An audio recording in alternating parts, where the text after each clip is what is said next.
Last 4-5 years. मुझे याद है जब पहली मूवी रिलीज हुई थी तब लोग ऐसे कमेंट करते थे कि if you think what is shown in Dhurandhar 1 is brutal, go read up the truth on Rahman डकैत। कि उन्होंने क्या क्या किया है।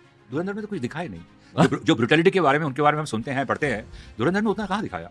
यही सब है, body parts cutting, All playing this, football. because they always enjoyed it. जैसे हमारे यहाँ कुछ डॉन्स की इस किस्म की स्टोरियाँ हैं कि मारने के बाद आपने तालाब में क्रोकोडाइल पाल रखा है, उनको खिला दिया।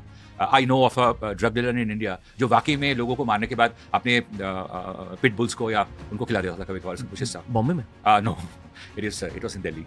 दिल्ली में? It was in Delhi. तो मतलब कि द थिंग इज कि इस किस्म they enjoy this, you know, it's a psychopath mentality.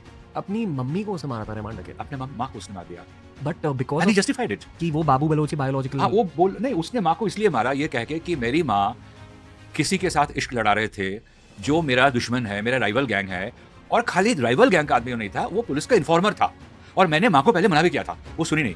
और जब वो जेल में था उसके पास खबर पहुंचा था, उसने पूछा था, आप जब जेल में रहते हैं, आप तो जेल में रह के भी अपना कारोबार तो चलाते ही है ना। तो जब वो जेल में था तो उसको ये इन्फॉर्मेशन मिला कि your mother is still what she has been doing. तो वो जेल से निकलने के बाद जाके माँ को मार दिया। बट वो बाबू बलोच के बायोलॉजिकल चाइल्ड थे या? This I can not confirm. Okay उसके ठीक नहीं हो सकता है, बट जो भी है, माँ तो माँ ही है ना। किसी पिताजी चाहे कोई भी हो बायोलॉजिकली, लेकिन you are born from the womb of that woman, आपने उसको जाके मार दिया, फिर वो किसी को मार सकता है ना। और ऐसा बहुत कुछ किया होगा जो हमें नहीं